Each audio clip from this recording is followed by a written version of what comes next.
आज आदरणीय उद्धव साहेबांनी जी धारावी प्रकल्पाच्या संदर्भात पत्रकार परिषद घेतली ती लोकांना धारावीकरांना दिशाभूल करणारी ती पत्रकार परिषद होती आणि जे जे मुद्द्यांच्या संदर्भात यापूर्वीच सरकारच्या माध्यमातून खुलासा झालेला आहेत आणि ज्या टेक्निकल गोष्टी आहेत ज्या लीगल गोष्टी आहेत याची यापूर्वीच क्लिअरिटी झालेली आहे आणि त्याच गोष्टींचा वारंवार उल्लेख करून लोकांमध्ये दिशाभूल होईल आणि गैरसमज कसा पसरेल या दृष्टिकोनातून ती पत्रकार परिषद होती आणि आश्चर्य वाटतं की आज अचानकच धारावीबद्दल त्यांनी पत्रकार परिषद का घेतली हा एक प्रश्नचिन्ह निर्माण होतोय.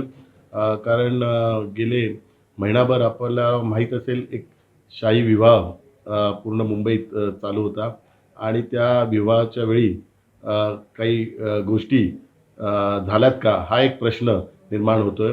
कारण हे जे ज्यांच्याकडे विवाह होता त्यांचे स्पर्धक अदानी आहेत आणि कुठे ना कुठेतरी आपल्या मित्राला सहकार्य करण्याकरता पण ही पत्रकार परिषद घेतली का? कारण वारंवार ते अदानीला मित्र मित्र म्हणून उल्लेख करतात पण त्यांचे पण मित्र जे आहेत ते पण मित्र अदानीचे बिझनेसमधले स्पर्धक आहेत आणि ते स्पर्धक असल्या कारणामुळे त्यांना मदत होईल त्या दृष्टिकोनातून आजची ही पत्रकार परिषद त्यांनी घेतली का असा एक प्रश्न निर्माण होतो. 500 स्क्वेअर फीटच्या बाबतीत उद्धव साहेब च्या सोबतच बसून निर्णय झाला होता की 350 स्क्वेअर फीटपेक्षा जास्त स्क्वेअर फीट धारावीतल्या स्पेशल प्रोजेक्ट म्हणून देता येत नाही. कारण धारावीला CRZ आणि सिव्हिल एव्हिएशनच्या मर्यादा असल्या कारणामुळे तिथे FSIच युटिलाइज होऊ शकत नाही हाईटची मर्यादा असल्या कारणामुळे.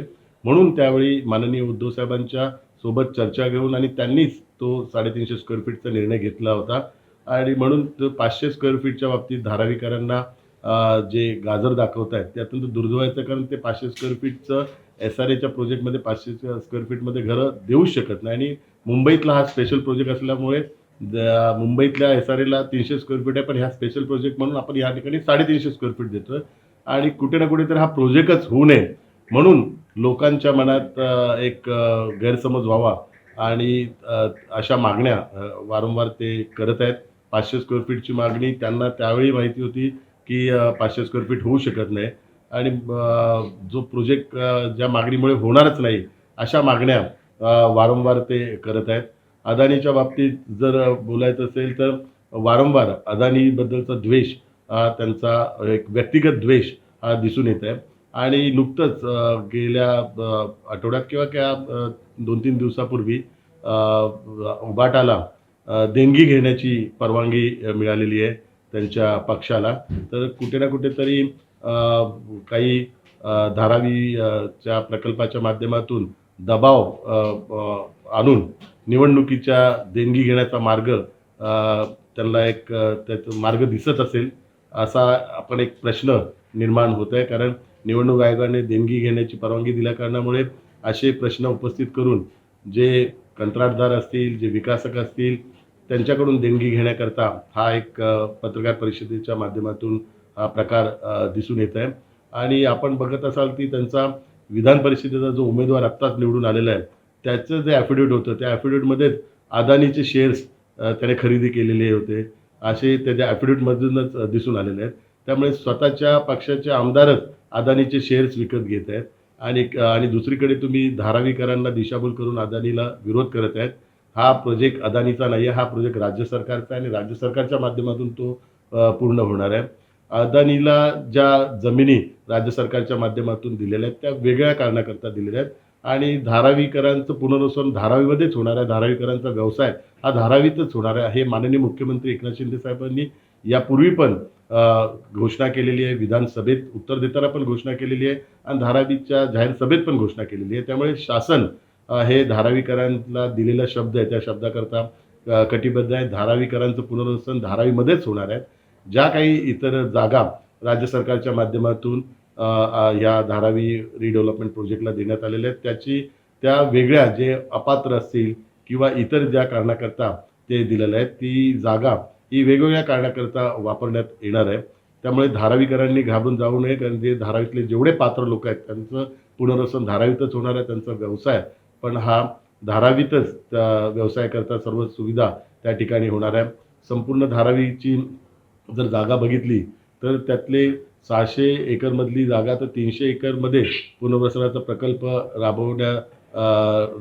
राबवू शकतो. उर्वरित जागामध्ये महाराष्ट्र नेचर पार्क आहे, धारावी कोळीवाडा आहे, त्या ठिकाणी सिवेज ट्रीटमेंट प्लांटचा जो प्रोजेक्ट चालू आहे त्याकरता जागा आरक्षित आहेत आणि इतर आरक्षित जागा आहेत.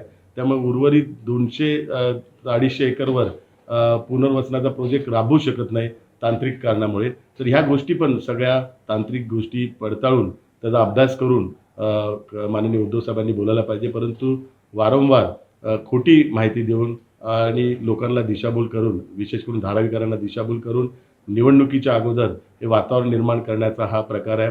केवळ विधानसभेच्या निवडणुकीच्या दृष्टिकोनातून घेतलेली ही पत्रकार परिषद आहे.